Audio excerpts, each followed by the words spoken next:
Salut, j'aimerais vous parler de la puissance la plus extraordinaire qui existe dans l'univers. Oh. Il y en a beaucoup. Il y a par exemple les explosions nucléaires qu'il y a sur le soleil, mais aussi sur les soleils. Il y a des choses extraordinaires, il y a des volcans, mais il y a une puissance qui, moi, m'impressionne particulièrement. Et c'est ça. Et pour vous l'expliquer, je vais devoir, c'est pour ça que j'ai les lunettes, c'est pour pouvoir lire dans la Bible.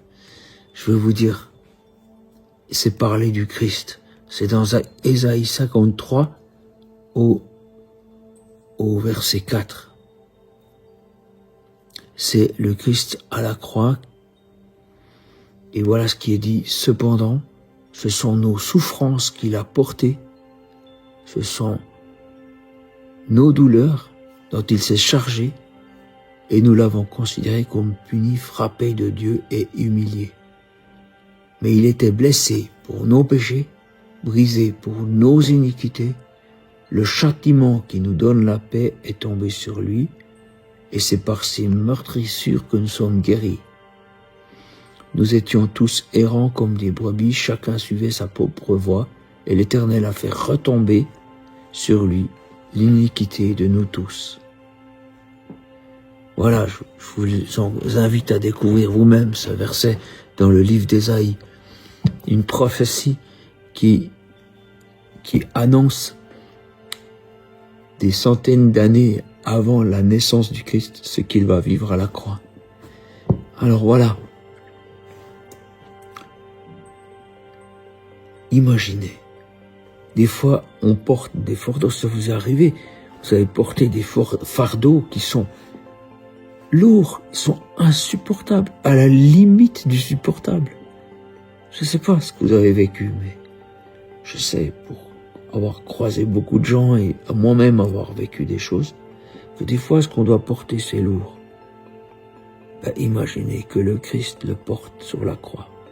Vous pouvez lâcher tout ça sur lui. Car Jésus a dit, venez à moi vous qui êtes chargés, vous qui êtes fatigués, et je vous donnerai le repos. Il prend pas juste le fardeau qui est sur vous pour le mettre par terre. Non, il le prend sur lui, il le consomme, il le paye. Pour en faire quelque chose de légal, quelque chose de puissant, quelque chose de réel, qui a un impact sur le cosmos, qui a un impact sur l'au-delà. Et il le fait pour vous, qui m'écoutez là, mais aussi pour des milliards de gens, et pas seulement ceux qui vivent aujourd'hui, ceux qui ont déjà vécu. Et ils portent ça. Il n'y a que Dieu qui peut faire ça. Il n'y a que Dieu qui peut porter les péchés des hommes. Ils ont assumé les conséquences. C'est la plus grande puissance. C'est impressionnant. Quand on voit ce que certaines personnes vivent, dire que le Christ porte ça,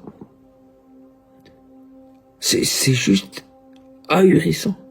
C'est juste inconcevable, tellement c'est énorme. La puissance de ce Christ qui porte tout ça. Alors déchargez-vous. Parce qu'il l'a déjà fait.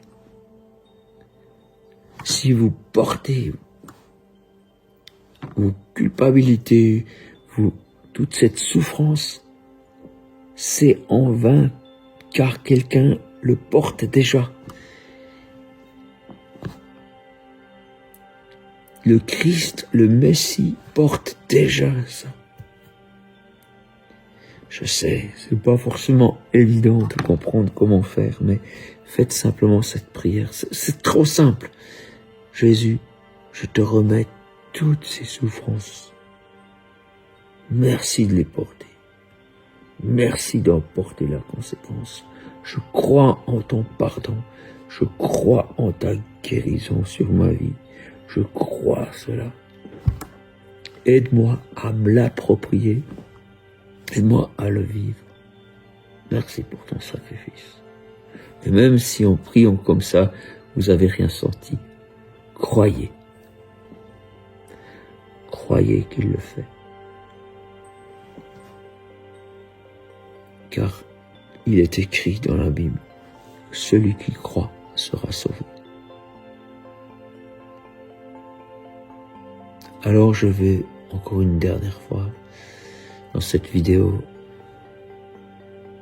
donner honneur, admiration, vraiment une admiration pour cette force colossale qu'a le Christ de porter tout ça.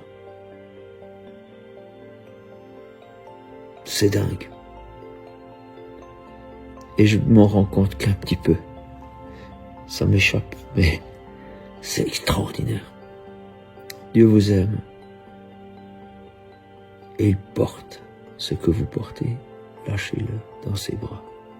Seigneur, je lâche tout dans tes bras. Tout au pied de ta croix. Merci pour ce sacrifice. Salut. Alors, j'ai fait cette vidéo hier et j'ai réfléchi. Et Dieu travaille mon cœur. Et je sens que je dois vous dire un truc. Que ce qui retient Jésus sur la croix, ce ne sont pas l'obligation d'obéir, d'accomplir une prophétie, ou même nos péchés. Ce qui retient Jésus sur la croix, c'est encore moins les clous, mais c'est son amour. C'est son amour pour nous. À la croix, il a pris nos fautes. C'est ça.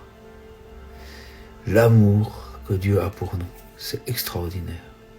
Voilà ce qui a fait que Christ, le Fils de Dieu, est sur la croix. Il aurait pu invoquer 12 légions d'anges. C'est ce qu'il est écrit dans le texte. S'il le voulait, il aurait demandé à son Père 12 légions d'anges pour le libérer de là. Une légion romaine à cette époque, c'est à peu près 7000 personnes, ou 6000, on ne sait pas exactement. Donc ça ferait un total de 72 000 à 84 000 soldats. Est-ce que vous vous rendez compte? Et dans l'Ancien Testament, on voit qu'un seul ange vient au secours du peuple d'Israël lors du siège d'une ville de Juda. Eh bien, un seul ange détruit 100 000 personnes. Alors, autant vous dire qu'il resterait plus grand monde si Jésus aurait invoqué les anges qu'il avait à disposition. Et lui-même, sa propre force, c'est lui qui a créé le monde, il pourrait le détruire. Donc voilà, j'aimerais vous dire, c'est extraordinaire. Que ce qui est le plus extraordinaire, c'est Christ, qui nous aime et qui accepte de porter nos forces, nos fautes, pardon. Ouais, c'est le soir, c'est tard, je suis fatigué. Vous avez compris l'idée. C'est quelque chose de bouleversant. C'est quelque chose de bouleversant. La force de Dieu et son amour. Tout ça est lié.